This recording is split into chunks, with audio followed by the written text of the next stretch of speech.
Henry Kissinger, a diplomat who shaped the modern world order. On November 29, 2023, American media outlets simultaneously reported that Henry Kissinger had taken his last breath at the age of 100, leaving behind a vibrant and controversial career. Kissinger's death garnered attention, akin to the passing of a towering contemporary figure, as the legacies of this statesman remain ever present and may even continue to shape the future. Regarded as the most powerful U.S. Secretary of State since World War II, Kissinger was a blend of inspiration, cunning, power, love, and hate. He served as the 56th U.S. Secretary of State, a revered American scholar, and a Nobel Peace Prize laureate who helped craft the post-World War Second World Order while guiding the United States through some of its most complex foreign policy challenges.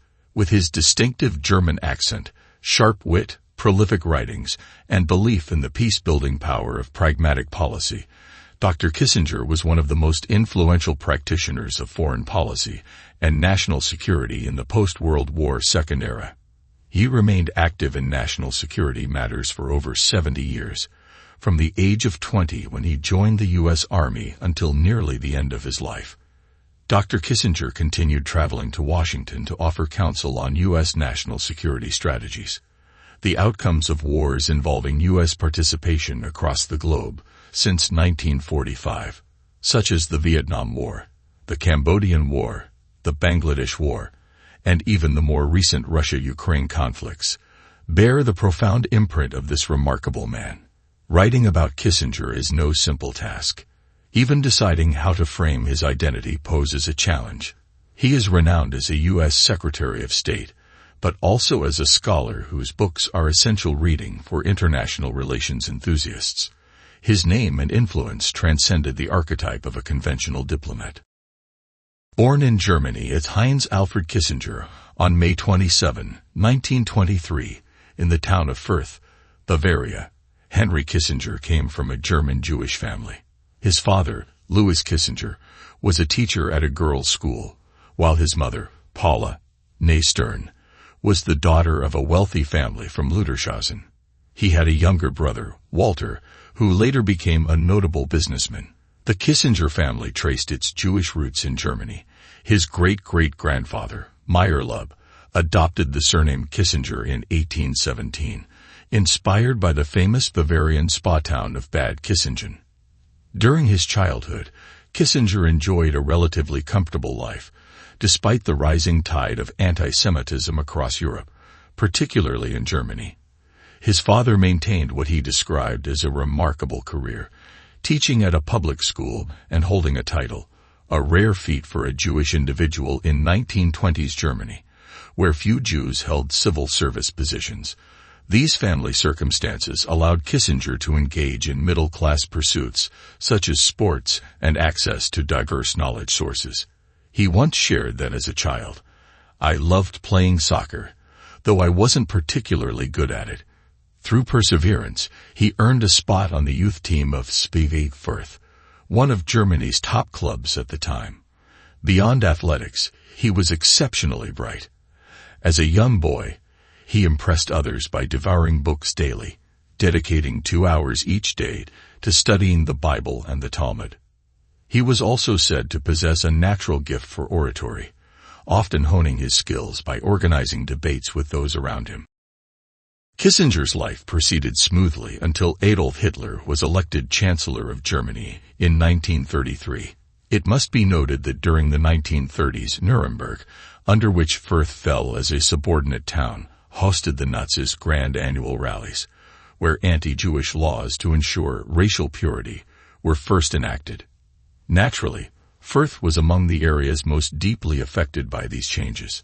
In a 2022 BBC interview, Kissinger recalled how his parents sensed that this would mark a profound turning point, not just for the Kissinger family, but for Germany's entire Jewish community.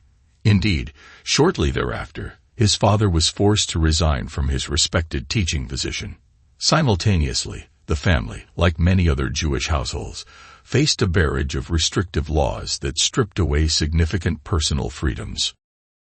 Kissinger lost the chance to attend the gymnasium, the premier German educational system of the time, and was compelled to study at a segregated school for Jews.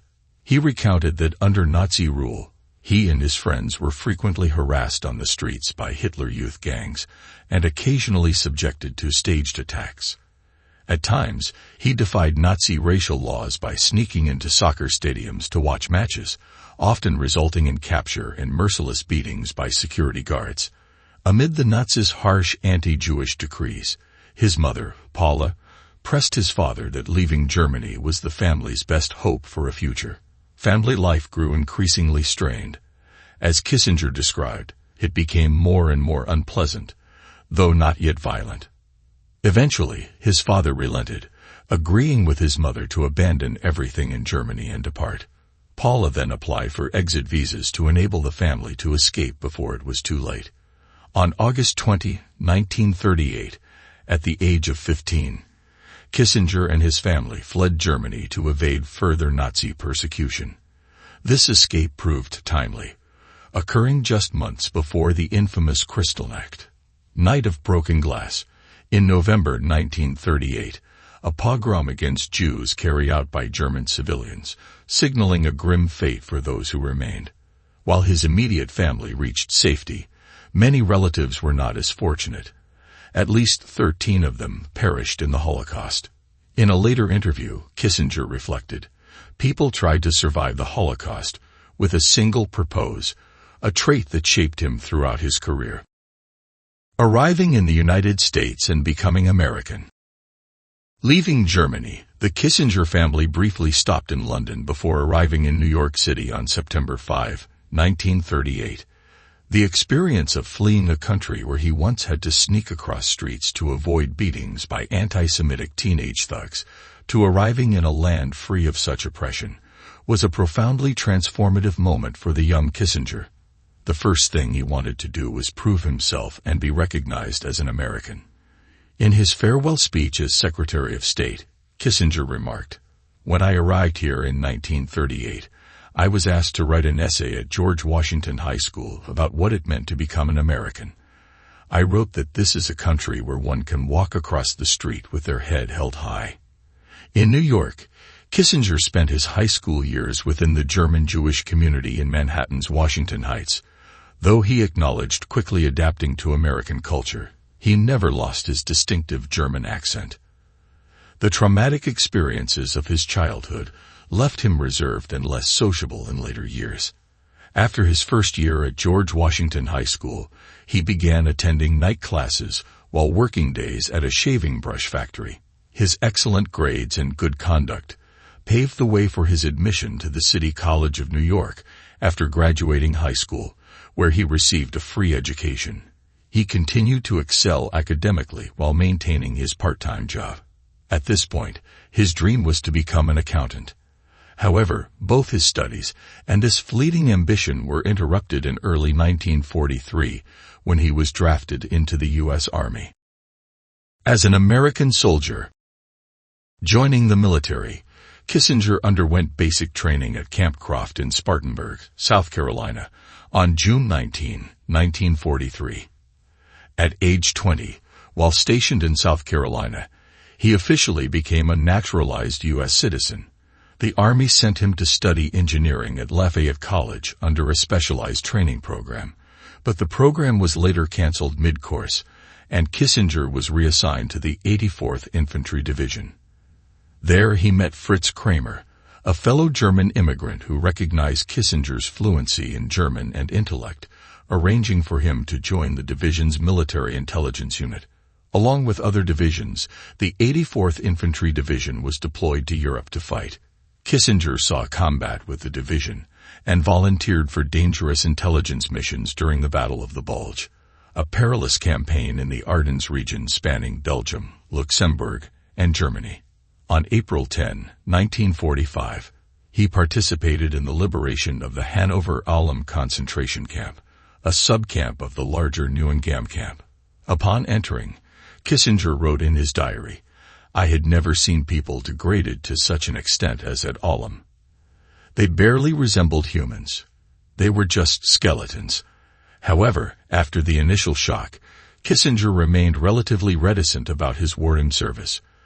As the U.S. advanced into Germany, despite being only a private, the lowest military rank, Kissinger was tasked with administering the city of Krefeld due to a shortage of German-speaking intelligence personnel in the division.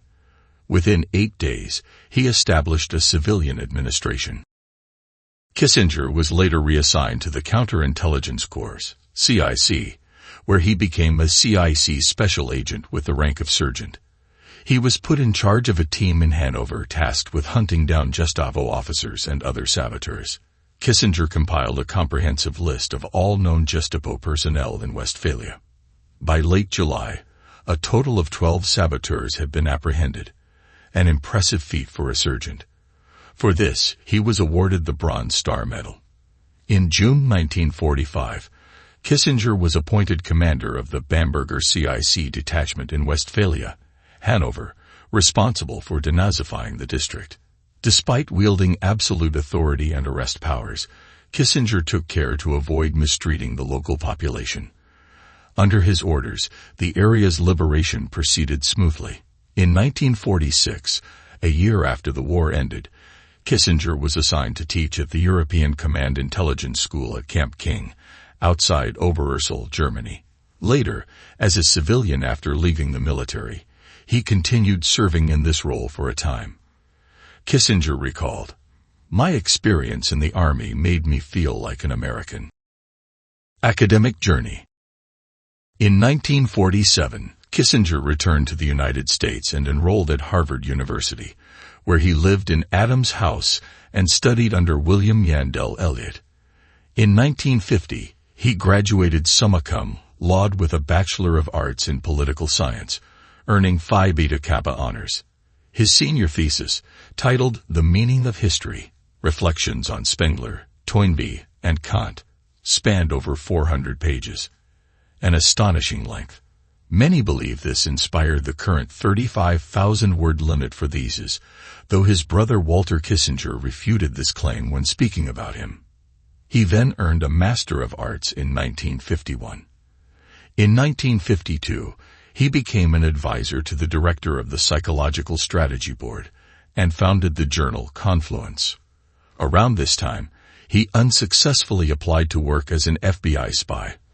By 1954, he completed his Ph.D., his doctoral dissertation. A Peace, Legitimacy, and Equilibrium examined the leadership of Castlereagh and Metternich.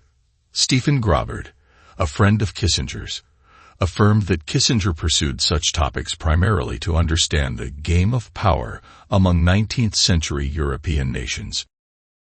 In his dissertation, Kissinger first introduced the concept of legitimacy, defining it as follows. Legitimacy as used here should not be confused with justice. It means nothing more than an international agreement about the nature of workable arrangements, as well as the permissible aims and methods of foreign policy. That is, an international order accepted by all major powers would be deemed legitimate, while one rejected by one or more powers would be revolutionary and thus dangerous. For instance, at the 1815 Congress of Vienna, leaders from Britain, France, Austria, Prussia, and Russia agreed to cooperate in a European concert of powers to maintain peace after Austria, Prussia, and Russia participated in 3 partitions of Poland. In Kissinger's view, this international system was legitimate because it was accepted by the leaders of all 5 European great powers. Notably, Kissinger's realpolitik approach to diplomacy, prioritizing pragmatic foreign policy, asserted that as long as decision-makers in major nations accepted the international order, it was justifiable. Public opinion and moral considerations were deemed irrelevant before such decisions. This dissertation earned him the Senator Charles Sumner Prize, a prestigious award for the best thesis addressing legal, political, historical, economic, social, or ethnic approaches to preventing war and establishing world peace by a Harvard government department student. Later, it was adapted into a book published in 1957 titled A World Restored, Metternich, Castlereagh, and the Problems of Peace, 1812 to 1822.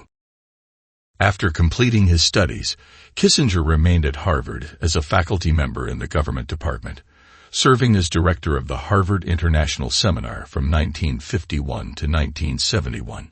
In 1955, he advised the National Security Council's Operations Coordinating Board. During 1955 and 1956, he was Director of Nuclear Weapons and Foreign Policy Studies at the Council on Foreign Relations. He published Nuclear Weapons and Foreign Policy the following year. The book critiqued the Eisenhower administration's massive retaliation, nuclear doctrine, sparking controversy by advocating the routine use of tactical nuclear weapons to win wars. That same year, he released A World Restored, a study of balance of power politics in post-Napoleonic Europe. From 1956 to 1958, Kissinger worked for the Rockefeller Brothers Fund as director of its Special Studies Project. He served as director of the Harvard Defense Studies Program from 1958 to 1971. In 1958, he co-founded the Center for International Affairs with Robert R. Bowie, where he was associate director. Beyond academia, he advised various government agencies and think tanks, including the Operations Research Office, the Arms Control and Disarmament Agency, the State Department, and the nonprofit RAND Corporation. Path to the White House. Eager to exert greater influence on U.S. foreign policy, Kissinger became a foreign policy advisor to Nelson Rockefeller's presidential campaigns, a member of the Rockefeller family. From 1960 to 1968, he focused on supporting Rockefeller's political endeavors, but with little success, as Rockefeller lost in all three elections in 1960, 1964, and 1968. A turning point came before the 1968 presidential election. At some point in 1967, Kissinger met Richard Nixon, another Republican presidential contender, for the first time at a party hosted by Claire Booth Luce. Kissinger noted that he found Nixon more thoughtful than I expected.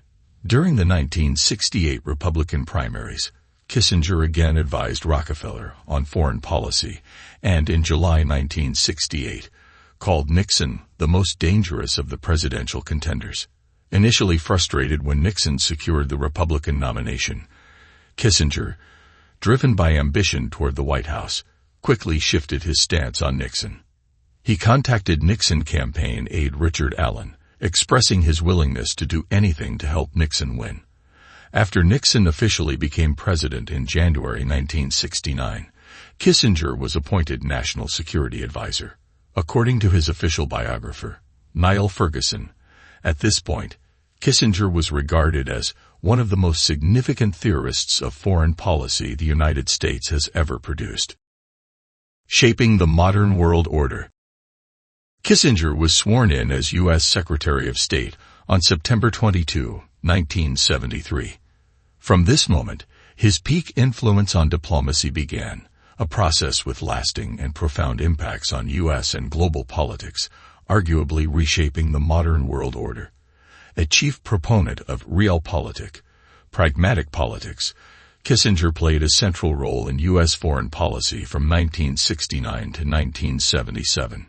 During this period, he implemented and expanded the policy of détente, easing tensions, particularly in U.S. relations with other nations through diplomatic efforts. This policy significantly reduced tensions between the U.S. and the Soviet Union, and was pivotal in the 1971 negotiations with People's Republic of China Premier Zhou Enlai. These talks culminated in renewed friendship between the U.S. and China, forming a strategic Sino-American alignment against the Soviet Union.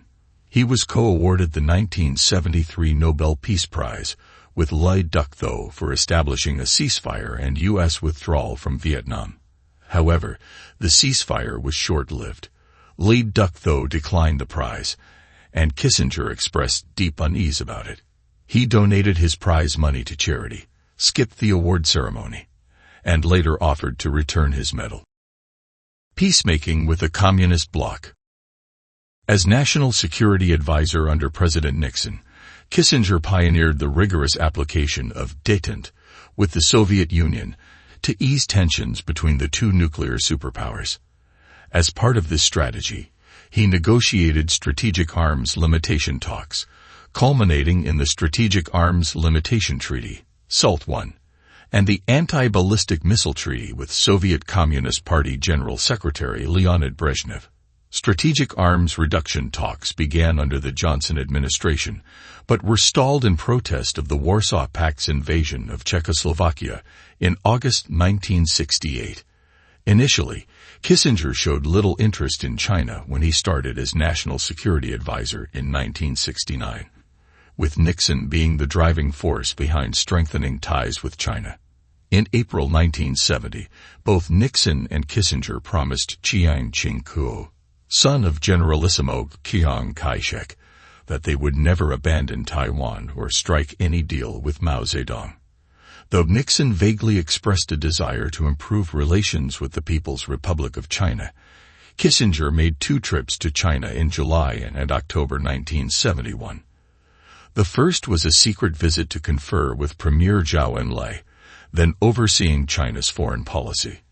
During the Beijing visit, the primary issue was Taiwan, as Zhou demanded U.S. recognition of Taiwan as a legitimate part of China, withdrawal of U.S. forces from Taiwan, and an end to military support for the nationalist regime.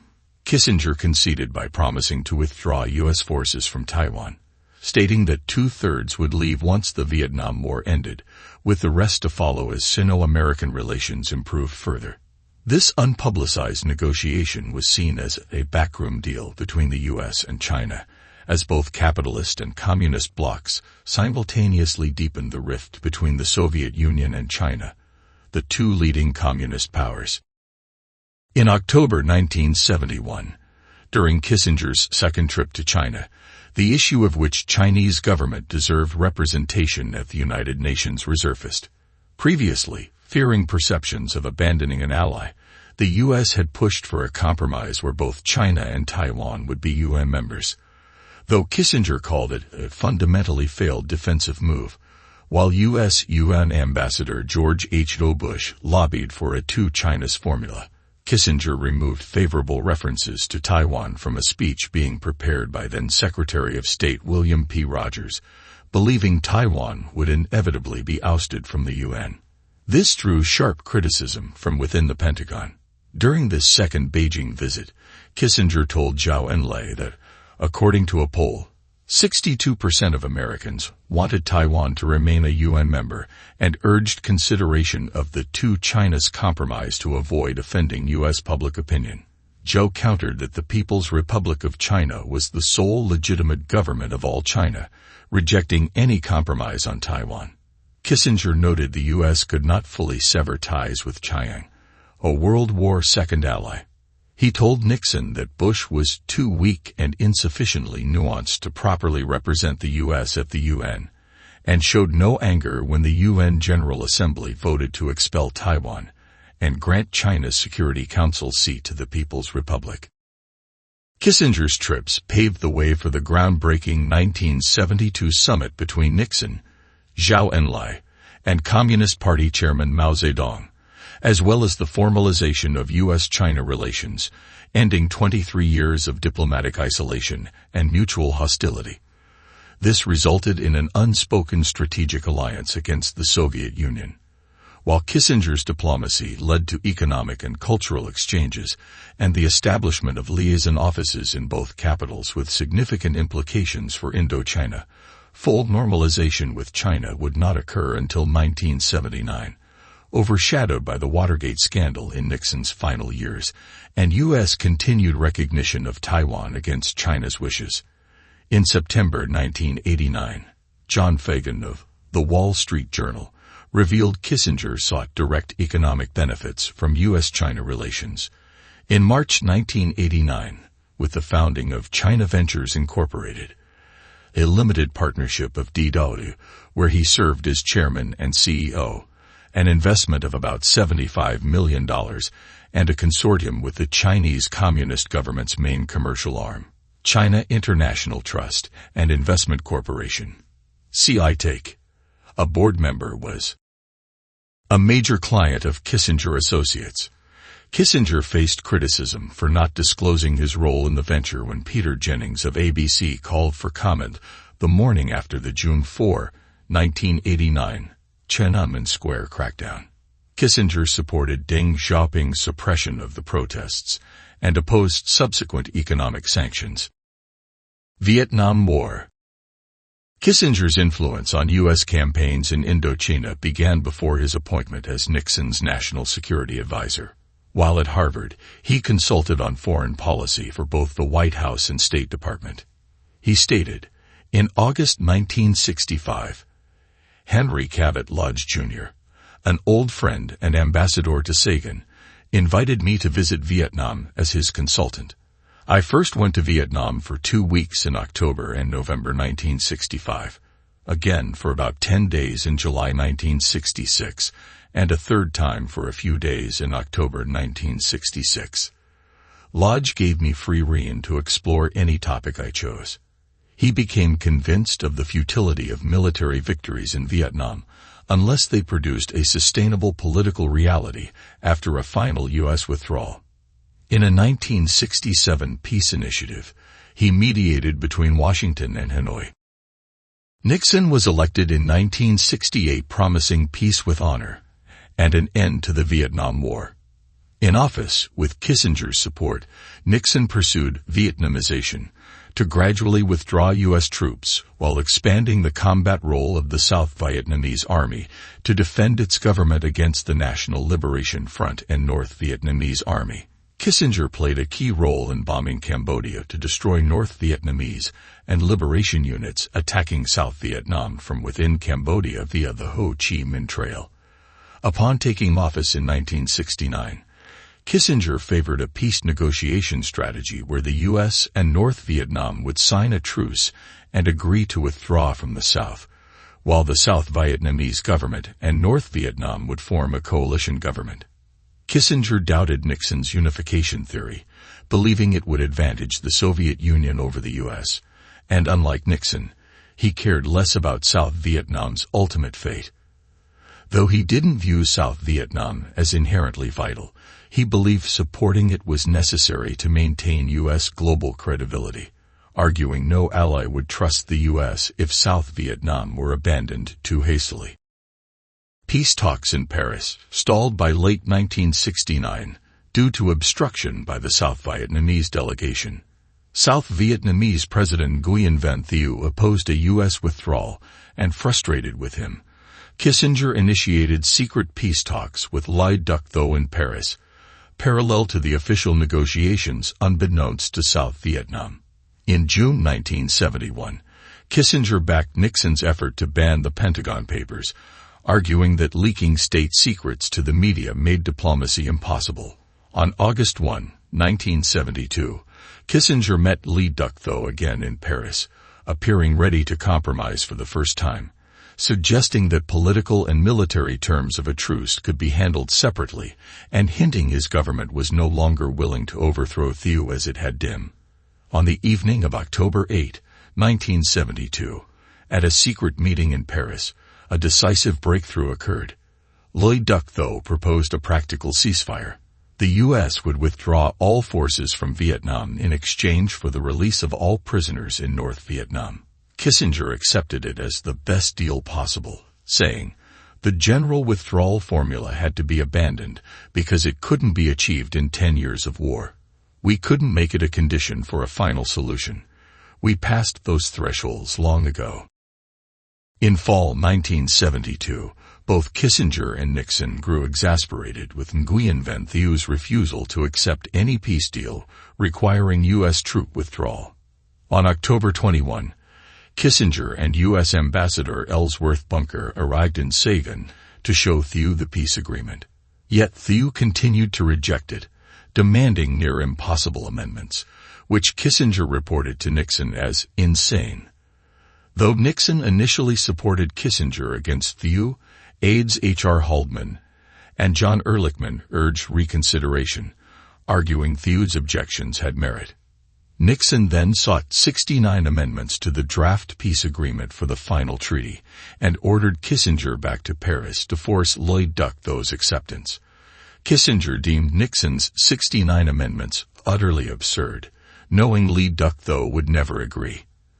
As predicted, Lee Duc-Tho refused to consider any of the 69 changes, abruptly returning to Hanoi on December 13, 1972. Furious after the delegation walked out, Kissinger told Nixon, "They're just a bunch of bastards, filthy bastards." On January 8, 1973, after the shocking Christmas bombings, Kissinger and Lee Duc-Tho met again in Paris and reached an agreement on the draft's key points the next day. Essentially, they mirrored the deal Nixon rejected in October, with only minor cosmetic adjustments for the Americans. Naturally, Nguyen Van Thieu rejected it again, relenting only after Nixon's ultimatum.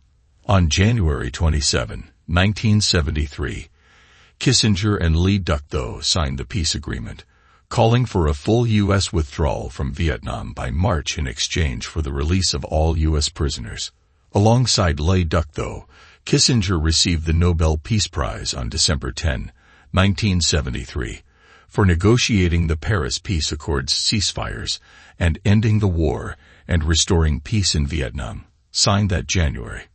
Per Erwin Abrams in 2001, this Nobel Peace Prize was the most controversial case to date, and perhaps beyond. For the first time in the prize's history, 2 committee members resigned in protest. Lee Duc-Tho declined the award, telling Kissinger, "Peace has not been restored in Vietnam, so I refuse it." Kissinger wrote to the Nobel Committee that he accepted it with humility and donated all proceeds to the children of U.S. soldiers killed or missing in Indochina. In summer 1974, a year after the U.S. withdrawal from South Vietnam, the U.S. Embassy reported that South Vietnamese army morale had sunk to a dangerously low level, with uncertainty over how long South Vietnam could survive. In August 1974, Congress passed a bill capping U.S. aid to South Vietnam at $700 million annually. By November 1974, Kissinger lobbied Leonid Brezhnev to halt Soviet military aid to North Vietnam. That same month, he urged Mao Zedong and Zhou Enlai to end Chinese military support to North Vietnam. Both efforts achieved some success, as aid to North Vietnam later dropped significantly, but they couldn't reverse the inevitable outcome. On April 15, 1975, Kissinger testified before the Senate Budget Committee, urging Congress to boost military aid to South Vietnam by an additional $700 million to save its army as the North Vietnamese rapidly advanced on Saigon, but was denied. Kissinger maintained then, and until his death, that, had Congress approved my request for an extra $700 million, South Vietnam might have held out. On April 30, 1975, Saigon officially fell. Afterward, Kissinger offered to return his Nobel Prize. Cambodian War. Alongside the Vietnam War, Kissinger significantly intervened in another Indochina conflict, the Cambodian Civil War. Notably, during the Vietnam War, a fierce struggle unfolded in Cambodia between the Cambodian Republic and the Khmer Rouge. As the Khmer Rouge were communist, the U.S. backed the Cambodian Republic under President Lon Nol. Early in 1969, Kissinger opposed the Menu Campaign Plan, bombing Cambodia, fearing Nixon was acting rashly without a plan for the ensuing diplomatic fallout. But on March 16, 1969, Nixon announced the bombings would begin the next day. Once the president committed, Kissinger grew more supportive. He then played a key role in bombing Cambodia to thwart attacks on South Vietnam from Cambodia, and in the 1970 Cambodian campaign and subsequent widespread bombings of Khmer Rouge targets.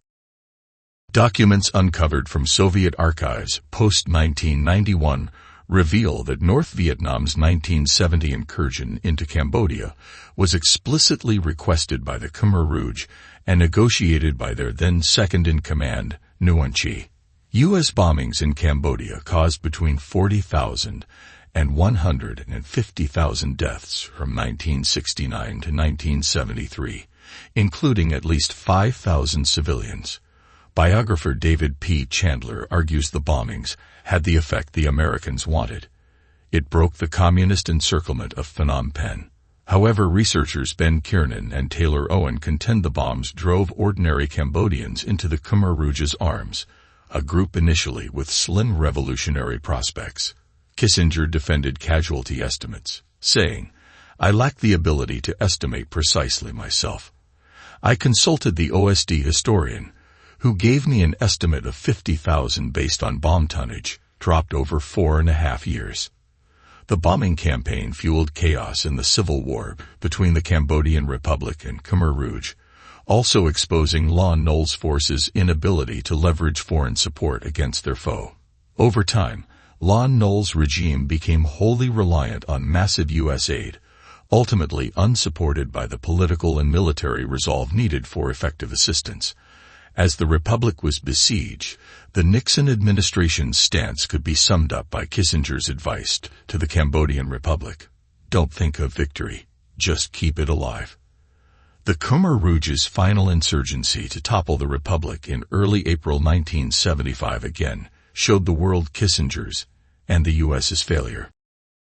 In November 1975, 7 months after the Khmer Rouge took power, Kissinger told the Thai foreign minister, "You should tell the Cambodian people we'll be friends with them. They're murderous thugs, but that won't stand in our way." In a 1998 interview, Kissinger said, "Some countries, especially the Chinese, supported Pol Pot as a counterweight to the Vietnamese, and we at least tolerated it." He clarified he didn't approve due to the genocide, and said he wouldn't deal with Pol Pot for any purpose. He added, "The Thais and Chinese didn't want a Vietnam-dominated Indochina. Neither did we. I don't believe we did anything for Pol Pot, but I suspect we turned a blind eye when others did." Bangladesh War. Per Kissinger, the U.S. supported Pakistan in the 1971 Bangladesh Liberation War. Kissinger aimed to prevent Soviet influence in the Indian subcontinent following the recent India-Soviet Friendship Treaty. The People's Republic of China, Pakistan's ally and an adversary of both India and the Soviet Union, became an implicit U.S. ally. Kissinger mocked those bleeding for the dying Bengalis and dismissed the first cable from U.S. Consul General in East Pakistan, Archer K. Blood, and 20 staff members, warning that their West Pakistani allies were committing selective genocide. A second cable again used genocide to describe events, further noting continued aid to West Pakistan as a direct response to dissent against U.S. policy. Kissinger and Nixon ended Blood's tenure as Consul General in East Pakistan, reassigning him to the State Department's Personnel Office. Kissinger also faced backlash for private comments to Nixon during the Pakistan War, calling Indian Prime Minister Indira Gandhi a bitch and a witch and saying, "The Indians are bastards." Just before the war, he expressed regret over his remarks. Latin American Relations Policy. In August 1974, the U.S. continued recognizing and maintaining ties with non-leftist democratic and authoritarian governments. John F. Kennedy's Alliance for Progress ended in 1973. In 1974, negotiations for a new Panama Canal settlement began, eventually leading to the Torrijos-Carter treaties and the canal's transfer to Panamanian control.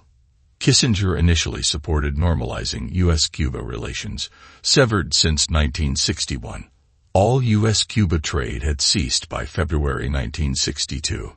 However, he swiftly reversed course, aligning with Kennedy's policy after the Cuban Revolutionary Armed Forces intervened in independence struggles in Angola and Mozambique.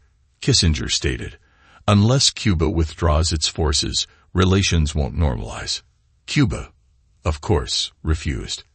In February 1976, Kissinger considered airstrikes on Cuban ports and military bases and deploying Marine battalions to the U.S. naval base at Guantanamo Bay in retaliation for Fidel Castro's late 1975 decision to aid the newly independent nation against attacks from South Africa and right-wing factions. In testimony before the House International Relations Committee, Kissinger declined to specify how, when, or where the U.S. might retaliate against future Cuban military actions in Africa or elsewhere. He simply said, "We can't be in a position to tell the Cubans where it's safe for them to go, but we can't just let them become an order-establishing force in Africa." African policy. In September 1976, Kissinger actively engaged in negotiations concerning Rhodesia's Bush War. Alongside South African Prime Minister John Vorster, he pressured Rhodesian Prime Minister Ian Smith to hasten the transition to black majority rule in Rhodesia. With FRELIMO controlling Mozambique and even South Africa withdrawing support, Rhodesia's isolation was nearly complete. Per Smith's autobiography, Kissinger expressed admiration for him, but Smith felt Kissinger was asking him to sign Rhodesia's death warrant. Kissinger leveraged U.S. influence, surprising other parties to pressure Rhodesia, accelerating the end of minority rule. Views on the Ukraine-Russia conflict. After leaving the Pentagon in 1977, Kissinger remained a prominent foreign policy figure for decades. Even in his late 90s, he continued publicly weighing in on global events, advising corporate clients, and privately counseling U.S. presidents. Most notably, his influence extended to the Ukraine-Russia conflict that began in the past decade and persists today. On March 5, 2014, 11 days before Crimea's referendum on whether the Autonomous Republic of Crimea should rejoin Ukraine or join neighboring Russia, The Washington Post published an article by Kissinger attempting to balance the desires of Ukrainians, Russians, and the West for a functioning state. He outlined 4 key points. Ukraine should freely choose its economic and political associations, including with Europe. Ukraine should not join NATO. Ukraine should be free to form any government aligned with its people's will. Wise Ukrainian leaders should then pursue reconciliation between the country's regions. He envisioned Ukraine's international stance akin to Finland's. Ukraine should retain sovereignty over Crimea. Additionally, Kissinger wrote, "Western Ukraine speaks Ukrainian. Eastern Ukraine mostly speaks Russian. Any attempt by one part of Ukraine to dominate the other, as has been the pattern, will ultimately lead to civil war or dissolution." Passing. On November 29, 2023, Kissinger passed away at his home in Kent, Connecticut, at age 100. He left behind his wife, Nancy Magins Kissinger, 2 children, David and Elizabeth, and 5 grandchildren. Kissinger Associates, his consulting firm, announced his passing. The firm's statement noted he would be interred at a private family ceremony, followed by a memorial service in New York City. International reactions. Kissinger was widely admired in China and praised by the Chinese Communist Party. Government figures on state media posted tributes mourning his death. Chinese social media expressed widespread grief after the news broke, with pro-Kissinger hashtags trending as the most searched in China. China News Service declared in its obituary, "Today, an old friend of the Chinese people, with keen vision and deep insight into world affairs, has completed his legendary life." China Central Television, the state broadcaster, called him a legendary diplomat and living fossil who witnessed the development of Sino-US relations. Shortly before his death, Chinese President Xi Jinping stated, "The Chinese people will never forget old friends, and Sino-US relations will always be linked with Henry Kissinger's name." Former UK Prime Minister Tony Blair, ex-leader of the Labour Party, said, "There was no one like Henry Kissinger. From my first meeting with him as a new Labour opposition leader in 1994, struggling to shape foreign policy views, to the last time I visited him in New York, and he spoke at my institute's annual gathering, I was in awe. If diplomacy at the highest level could be an art form, Henry was an artist." David Cameron remarked, "He was a great statesman and deeply respected diplomat who will be greatly missed worldwide. Even at 100, his intellect and thoughtfulness shone through." Boris Johnson said, "The world needs him now." If ever there was an author of peace and lover of concord, it was Henry Kissinger.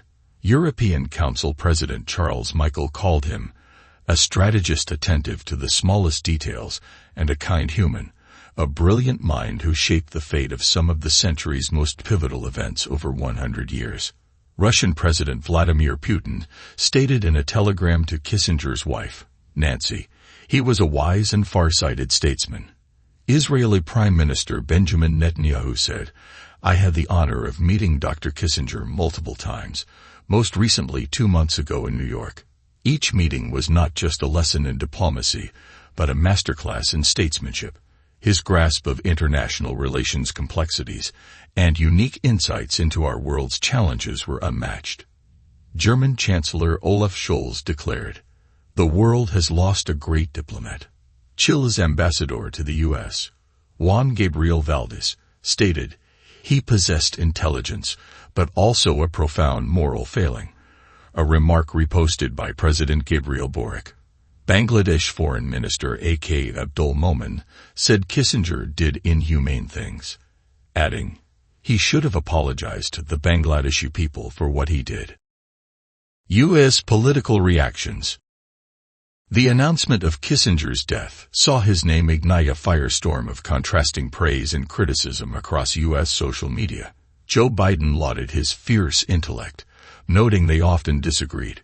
Former President George W. Bush said, America lost one of its most distinctive and trusted voices on foreign affairs with Henry Kissinger's passing. I long admired the man who fled the Nazis as a boy from a Jewish family, then fought them in the U.S. Army. Cindy McCain, widow of John McCain, wrote, Henry Kissinger was ever present in my late husband's life, while John was a prisoner of war, and in later years as a senator and statesman. The McCain family will miss his wit, charm, and fearsome intelligence. Many negative reactions claimed his government decisions violated American values. House members Jim McGovern, Gary Connolly, and Greg Casar issued critical responses, with Connolly stating, his indifference to human suffering will forever stain his name and shape his legacy. HuffPost's front page dubbed him the Butcher of Broadway, while another article called him America's most notorious war criminal. Nation mocked him with, war criminal responsible for millions of deaths dies at 100. A similar sentiment came from Nick Terse of The Intercept. A CNN editorial by Peter Bergen, titled Christopher Hitchens Was Right About Henry Kissinger, claimed, for Kissinger, the ends almost always justified the means, referencing Hitchens' 2001 book, The Trial of Henry Kissinger. The socialist magazine Jacobin released a book-length anthology, The Good Die Young. Historian Greg Gordon's preface noted, we're all now living in Kissinger's space. Conservative commentator David Harsenid defended him in a New York Post piece, stating, the left dances disgustingly on Kissinger's grave because they hate America. The New York Sun also defended him, describing him as one of the most remarkable figures in American history. If you have any questions or thoughts to share, feel free to leave them below in the comments.